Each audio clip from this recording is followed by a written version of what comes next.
Before we begin, I would like to announce that Book 2, Hiles of Old, is already available in Amazon both in physical and digital format. You can also get Winged Horse Warrior so that you have the entire story. Thank you so much for your help and support. I hope that you really like it. Now sit back, relax, and enjoy the video. Alright, this is the first video and I am supposed to be very nervous. And in some way I am. I am kind of nervous, but not that much, really. Yeah, I'm kind of terrified. Yeah, maybe. Hello everyone, how are you? I am ARTE, author of the War of Tears saga, and welcome to this first episode of Analyzing Fiction. I am going to be your host, and today we are going to be talking about none other than the Sorcerer's Stone, or the Philosopher's Stone, depending on where you are from, which is the first book in the Harry Potter series by author J.K. Rowling. So, this is pretty much a very safe place to start. Why? Because pretty much every single booktuber in the world has made a review about this book, the series in general. In fact, if you haven't, then you should, because why wouldn't you make a review of pretty much the most sold series of all time? So yeah, this is going to be my first review, which is going to be Harry Potter and the Sorcerer's Stone, published in the year 1998. It is the first of the 7 Harry Potter books, and yeah, that's pretty much my introduction, so let's go with the intro.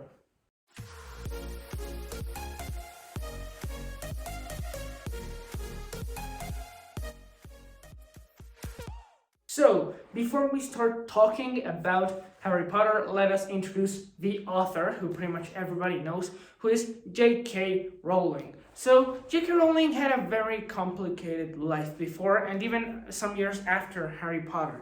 She was born in a rather poor family, and her mother died when she was very young. In fact, she died before J.K. Rowling could reveal to her mother that she was an author, which is one of the things that she regrets the most. She died of, I believe, multiple sclerosis, if that's how it's said. In Spanish, it's similar, so yeah, it should be something like that. And yeah, so she had a very difficult childhood, had a very difficult teenage years, and she found stories as a way to let go, right? To hide away from those painful years. She liked to read a lot of Tolkien and Dickens, which was pretty much one of the things that got her to read more in the fantasy genre. And she always wanted to write something, right? She always wanted to write this series of books that would launch her into, well, not launch her into fame. She wasn't really into the idea of fame, but more into the idea of sharing her stories. So she began her life in these difficult times and eventually decided to move to Portugal, which was where she met her first husband, who it is widely known in today's world was a very abusive person. He treated her very badly, and she eventually had a daughter and decided that it would be best to leave, right? So she left Portugal, returned to her home in the UK, and had a very deep depression because of this. She suffered very greatly with depression in those following years, and before she started to write Harry Potter, she even contemplated suicide.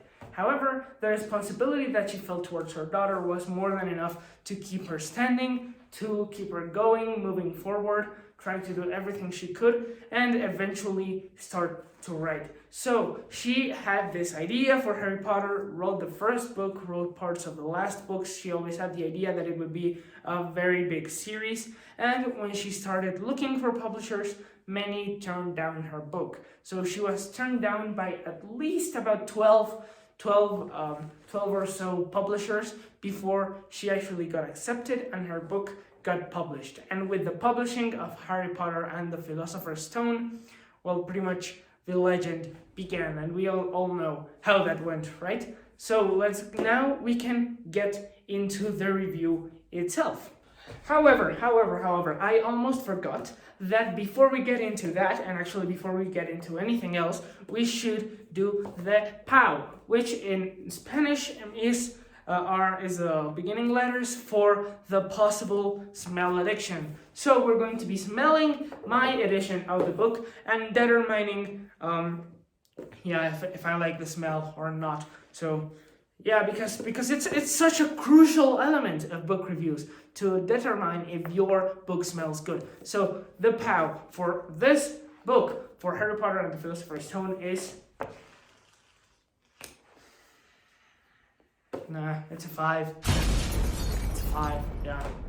Now we can finally begin actually talking about this book. So Harry Potter and the Philosopher's Stone was a book that she had in her mind from the day she went on a train. So she was on a train where the idea finally got into her. It just arrived like smack in the head, and she had the idea that hurt.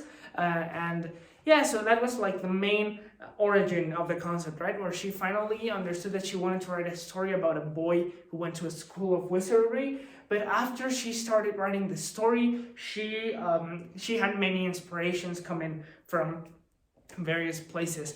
So, well, the most obvious one is, of course, Hogwarts, right? Hogwarts is inspired in some of the big European, well, more big Scottish castles. She lived in Scotland, so it makes sense. And she got inspired in those big castles, the ruins, to create what would become Hogwarts. She also got very inspired in herself. So she became the inspiration for Hermione, right? So Hermione at age 11 is pretty much her at age 11, and so on for the next books. And that happened also with her teachers, especially with Dumbledore. Dumbledore was very inspired by the teachers of her schools when she was little. And that is pretty much the inspirations for Harry Potter. It originated in a train and eventually rose up to become one of the great books of modern fantasy. Also, the pain that she felt after the death of her mother was very helpful for the pain that Harry feels when he remembers his parents, right? So she also based all of the characters, but mostly Harry and Hermione themselves, on her. And the topic about Harry Potter being so great actually leads me very well into the next topic right now, which is going to be how Harry Potter essentially created a whole genre of its own. So YA fantasy, what is YA? And not just fantasy, YA in general, fiction. YA is for young adult, it stands for young adult, and is the genre aimed at children between 12 and 16 years old, right? So pretty much I am just getting out of the YA in terms of age, right? So Harry Potter is pretty much the originator, the creator, the father of YA fiction. So if J.R.R. Tolkien created fantasy, Harry Potter created YA. So what is YA exactly, and how did she create it? So she created YA by making her books age with the readers. So what does this mean? The Harry Potter books, at least the first ones, are one is able to write them very, like, once a year, right? One book every year. They're fairly small. So J.K. Rowling had more than enough time to write one book a year, to publish one book a year, because she was only working on Harry Potter. She was not working on other books at the same time. So that made every year had a book of Harry Potter. So and not only that, but Harry Potter also grew up with every book. So every book is one school year. So in book 1 he is 11, in book 2 he is 12, 13, 14, 15, 16, until he is 17 at the end of book 7. So Harry Potter grew with its audience, and the fact that Harry Potter managed to do this made the readers feel a lot more connected to the Harry Potter books. So readers all around the world began loving that, and even though the first books are more middle grade, they are for little children, up until book 3, book 4 to 7, those are more for bigger people, right? So you have all the YA fiction, and after the great revolution of Harry Potter, many books began to get their own YA, and publishers began scavenging all around the place, trying to find more books to fill this genre, right? So eventually, even The Wheel of Time, which The Wheel of Time is not for children, it is adult fantasy, ended up getting its own YA editions, right? Which in my opinion, no, you shouldn't do that. No good. You shouldn't do that. Yeah. So anyway, that's essentially both the inspirations for Harry Potter and what Harry Potter inspired. And it came from a train and ended up creating a whole subgenre of literature. So now we can officially get into the review. So we can officially begin reviewing this book. Harry Potter and the Philosopher's Stone. This book, well, pretty much everybody knows what it's about, right? Everybody knows that it is a book about a wizard, a young kid that goes into a wizarding school and learns all these spells and has to stop the Dark Lord. Everybody knows what it's about. And if you haven't read the book or seen the movie, then get out, go watch them, because then you have a great emptiness in your cultural knowledge. So go and watch the movie. Now I'll be waiting here happily, and once you have watched them, or at least start the book, then you can come back. I'll be waiting here. So everybody knows what Harry Potter and the Philosopher's Stone is about. Everybody knows the main plot lines of the story. And don't get me wrong, it is a very interesting book. It is very well done. And if it wasn't, then it would have become the phenomenon that we see now. However, I still think that there are some flaws here and there in this story. For example, let us focus on the plot right now, only the plot. I really enjoy how throughout the book you get all these tiny details about the world, right? How you, as they take their classes or as they end up exploring the castle, you have various tiny details about how this world works. And during the classes themselves, we also get various hints of spells, right? We get to see various spells.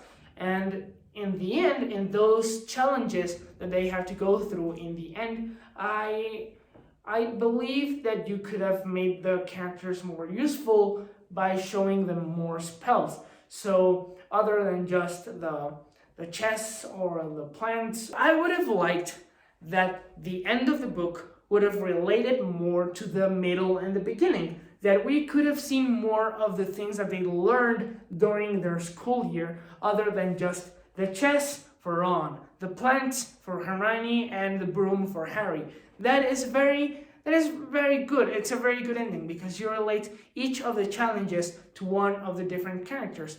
However, I would have preferred if we have seen more of what they did during that school year, more of the spells that they learned, not just the spell against the plants that we never see before, that we've never seen, and we don't have the slightest idea of how Hermione learned it. That's pretty much my main complaint about the plot. And even though it's very interesting, I still think that the ending could have been more satisfactory if it had shown a strong relationship to the middle of the book, to what they have learned. As for the characters, Harry Potter and Dumbledore are the best. They are very well designed. They are very well, their motivations, their past, their psychological status, it is very well defined in these books, but it kind of makes sense, right? So Harry is the main character, and Dumbledore is like this mentor figure who is mysterious and who is all wise and stuff, and you can see from the very beginning, you can see his past. You can pretty much understand his past. You already, in book 1, we are reading about his past with Nicholas Flamel or Grindelwald and all those things. So Dumbledore and Harry, those two are very interesting characters. However, as for the rest, and I'm not mentioning Snape here because Snape is not very important until later books. However, as for the other characters, I don't think they are very well defined. So I think that all the characters, except for Harry and Dumbledore, are ruled by a single ideal, by a single characteristic. So you have Hermione, who is a nerd girl, who is just obsessed with learning and likes to arrive with her thick books and say that those are light reading. And then you have Ron, who is pretty much very the comic relief friend, who is very smart with chess, but with the rest of the things he is pretty much like kind of a dummy in those things. So you have those characters, right? All those other characters who are pretty much based off of a single ideal, and that is kind of tiring after a while. You can start to predict what they are going to do next. And then we go into the narrative, which is very, very well done. The narrative is very well constructed, and as J.K. Rowling is very good at describing things in a way that is compelling. So instead of just saying that like Harry had black hair and his glasses and the scar on his forehead, she pretty much uses that description and links it to character development, so that you are interested in reading the description, and it's not just like, oh, she's describing now. Yeah, cool. I don't really care, so you skip it. No, she does it in a way that you like what she is describing, that you enjoy it, and that it builds an image of the character in your head. So in that, she is very good. And now we can go into the execution of the story. And the execution, this image alone makes it perfectly clear of why Harry Potter is very well executed. Why is it very well executed? Because it got millions of people, millions of people to read. It had many children in a time where video games were taking over, where television was taking over. You had children reading for fun books of fantasy, which at the same time, fantasy is kind of an attacked genre by many of the smart people, many of the people who like to read real literature. They attack fantasy, and Harry Potter, thanks to Harry Potter, you had real people, real children in a time where computers and video games and televisions were booming across the world.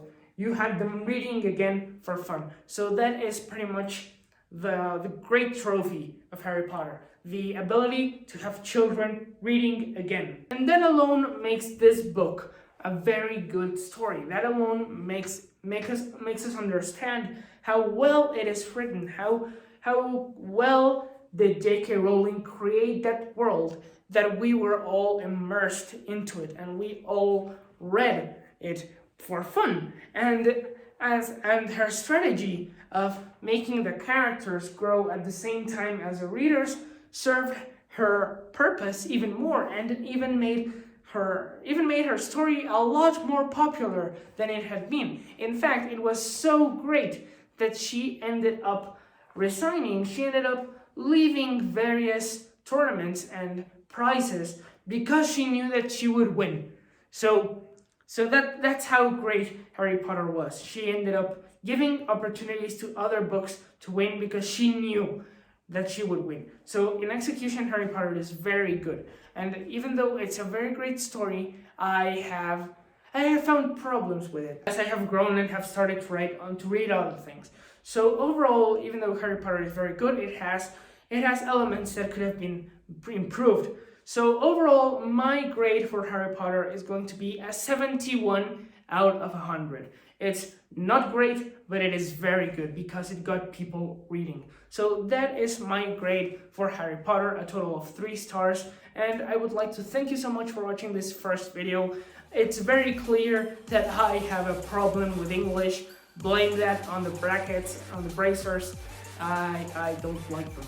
But hopefully my diction in English will get better. Thank you so much for watching, and I will see you later. Goodbye.